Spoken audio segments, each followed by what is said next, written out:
What's going on, everybody? It's Robert Hall from the channel Sharpen, and in today's video, if you're not a Sony user who is using Godox products, you're not going to benefit from this video. Come back for something more general. But if you are a Godox shooter using Sony cameras, then I promise you will enjoy this video. This will be helpful for you. So if you are a Godox and Sony user, then there's probably a woe in your life, and that woe is the plastic shoe of anything that connects to your camera for Godox. It's a huge pain because it's extremely fragile. It's very easy for it to break. People break triggers, people break speedlights off of their camera all the time because of its design. And a lot of people have placed blame on Godox for it, saying that it's extremely fragile, but to be honest, it's more to do with the design of the Sony hot shoe. Sony is the only company that uses contacts on the front of the shoe, and because those metal contacts carry the signal, the perimeter of the shoe has always been plastic. This can lead to a number of issues. One, this can just become loose over time and your flash kind of starts to wiggle, and that feels pretty annoying. And the other thing that can happen is it can just break very, very easily. If you are holding your camera and the side of your flash is struck in any way, you smack it on a table at a wedding or a guest bumps into you. I had somebody fall backwards in front of me and just knock my speedlight clean off with their head. In those instances, it's very likely for your entire speedlight, just due to the leverage, is just going to break off, and then bits of this plastic shoe will still be in your camera. But it seems like there might be a resolution to that. As you can see in this V1S, same exact product we have right here, we've got a metal shoe, and this is also a Sony one. There's been these replacement shoes that started showing up that have plastic still in the front where all of the metal contacts are, but there's a whole metal plate surrounding that that allows for metal connection to your shoe. So you've just got a more secure connection and it's not gonna break. So in today's video, I want to show you where you can get these. I want to show you how to replace the shoe with these on your V1. And then I want to talk about some of the other things that this happens to resolve with Sony cameras. So first off, there was no announcement about what exactly this is going to affect and where it's going to be available when. All we know right now is that this turned up on some retailers. It seems that some retailers are getting the metal shoe version. Other people may not have reordered, and so therefore they're still selling plastic ones. But I will provide a link in the description below of somewhere where you can buy metal ones right now. Even though their pictures are plastic, we now have multiple people that can confirm that the ones that arrive are metal. So you can get those right away. Now, let's go over how to replace this on a V1S. I don't know if it's necessary, but the first thing I'm gonna do here is remove the battery. That's a good idea. And click the power switch on, just to make sure that there's no power stored in it. Then we remove the 4 screws. Once you've got the 4 screws removed, don't just go yanking this thing off, because there is this connection piece, and I believe this is actually what communicates all of the TTL, high-speed sync, all those signals. So you just have to gently pull that out. I'm gonna try to show this, but it's a little hard.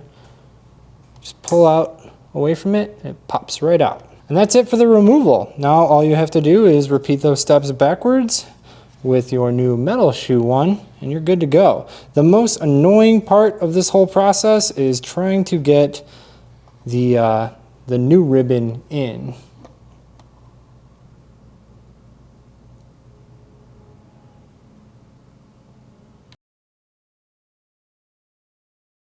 And that's it. Now your flash is upgraded to the metal shoe. The only thing you should do is just check to kind of confirm that your data cable is connected really well. Put your battery back in, turn it on, and just make sure TTL or high-speed sync is still communicating right. And as long as that's correct, then everything is well connected and you're good to go. Now, while I have this open, I want to show you one more thing. If you're using the plastic version and you're finding that the shoe seems to wiggle back and forth, this one isn't doing it, this one is nice and tight, you can take this shoe off and you go in here, and any of these 4 little screws could be a little bit loose, and you're gonna have to tighten that down, and then this will be nice and tight again, and it won't wiggle side to side. So if you feel like you've got it mounted on camera and it just feels like it's shaking and wobbly, that's the way that you can fix this. And this is not an issue on the upgraded metal version. The last thing that I want to do is talk about some other things that this happens to resolve.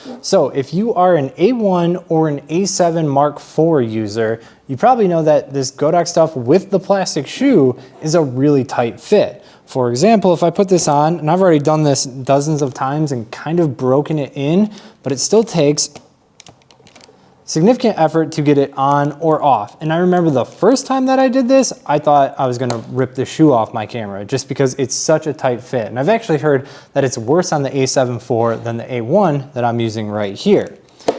The reason for this is I guess there were complaints about native Sony flashes and that they were loose on other Sony hot shoes, on like previous cameras like the A7R4, A7R3, A7 Mark III, etc. So when Sony released the A1, they reduced the height of that hot shoe just so it would be a little bit tighter, which just made all of these really difficult to get on and off. But the metal shoe, here we got a metal shoe on this one, goes on perfectly. Very smooth, super easy, and it's still secure. Once you put that switch lock on, it still tightens down. And just so you know, that doesn't mean that it's loose on previous cameras like the A7R Mark III. If I put this on my A7R Mark III, yes, it slides on really easily, but as soon as I lock it down, it's very tight and secure, and you don't lose any connection with it. If Godox is making this the replacement piece with the metal shoe, then I feel that all of their other products that have a Sony hot shoe are also going to become metal as well. It's probably just gonna take a while for all these speed lights and all of these triggers to be reordered by retailers and be replaced with a metal shoe. So for any of the speed lights, all you have to do is buy the metal shoe and boom, you're updated. It's a very easy swap, and I think these things cost about $10 a piece, so it's not too expensive.